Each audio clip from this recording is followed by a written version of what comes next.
नमस्कार, स्वागत है आपका आपके अपने ही यूट्यूब चैनल करमीर में।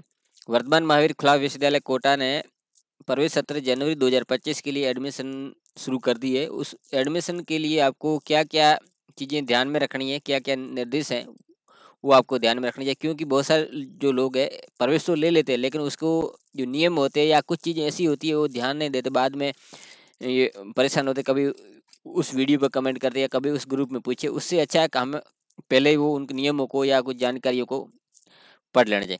ये इसमें बताया कि फार्म भरने से पहले विवरणिका पढ़ लेनी चाहिए जो इस वेबसाइट पर अपलोड है, और ये जो डाउनलोड की हुई पड़ी है ये जनवरी 25 की है। वो इसमें आपको अध्ययन कर लेना चाहिए कि इसमें हर कोर्स के बारे में आपको जानकारी ले लेनी चाहिए। जब इसमें आप एडमिशन लेते हो वीएमओ कोटा, तो आपको एक रीजनल सेंटर मिलता है जो संभाग है।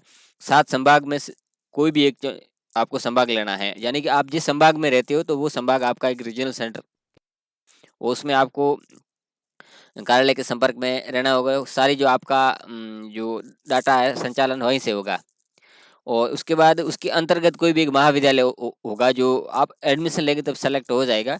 आपके हर जिले में लगभग होगा, उसकी लिस्ट आएगी, उसमें से आप कोई भी अध्ययन केंद्र वगैरह वो ले सकते हो जहाँ पर आपकी जो कक्षाओं का संचालन वगैरह वो किया जाएगा। एग्जाम सिटी है वो भी आपको जिले के अनुसार आपको उसमें सेलेक्ट करनी पड़ेगी, और ये जो परीक्षा है वो ये राजस्थान के अंदर ही होगी। वो संपूर्ण राजस्थान के अंदर ही होगी, यानी कि आपकी नज़दीकी सिटी है वो आपको आ जाएगी। और प्रैक्टिकल जो पेपर होते हैं जिन विषय में, जैसे कोई साइंस वाला है या लाइब्रेरी साइंस है या योगा साइंस है, उनमें किसी एक शहर का चुनाव कर सकते हैं। जैसे कोई तो रीजनल सेंटर है इन पर ही होते हैं, कोई जिला लेवल पर होती है, जो उसमें भी आपको एक सेलेक्ट करना है वो करना है, और जिसकी लिस्ट है इस प्रोस्पेक्ट में दी हुई है।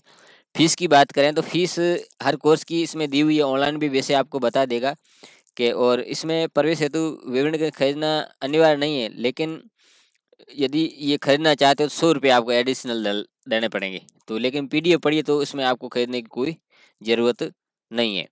तो इसमें फीस शुल्क वगैरह सारा डिटेल आ जाएगा। तो यो है, अब ये फीस है वो आप नेट बैंकिंग के जरिए या आप ई मित्र के जरिए या क्रेडिट कार्ड के जरिए इसमें आप ऑनलाइन नहीं होगी, आप इसमें आप फीस भर सकते हो। और उसमें आपके फ़ोटो वगैरह फ़ोटो लगेगा, साइन लगेंगे, आपका 10वीं की मार्कशीट है और 12वीं की मार्कशीट है, और वो भी जो उच्चतम योग्यता के दस्तावेज है वो आपको इसमें अपलोड करने पड़ेंगे। केवल योग्यता का प्रमाण पत्र जो दस्तावेज वो आपको करना, जैसे एमए जो फाइनल एमए प्रीवियस के लिए जो बी फाइनल की मार्कशीट जिसमें तीनों सालों के जो अंक है वो दर्शाए गए वो आपको इसमें लगाने पड़ेंगे।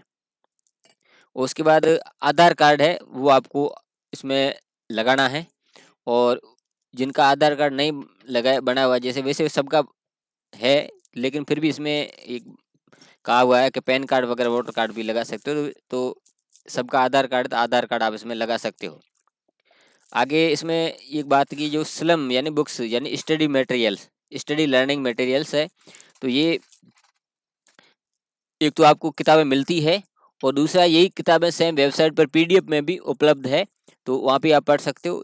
यदि कोई किताबें नहीं लेना तो उसको 15% की छूट मिलती है फीस में से 15% की छूट मिलती है। तो उसमें वो आपको नो स्लम या स्लम इन सॉफ्ट कॉपी का विकल्प चयन करना पड़ेगा, तो 15% फीस ऑटोमेटिक कम हो जाएगी।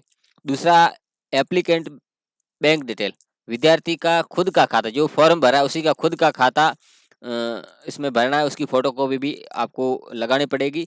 इन केस यदि फॉर्म रिजेक्ट हो जाता है तो फीस आप जो खाता नंबर लगाएंगे उसी में वापस ट्रांसफ़र कर दी जाएगी कुछ समय के बाद।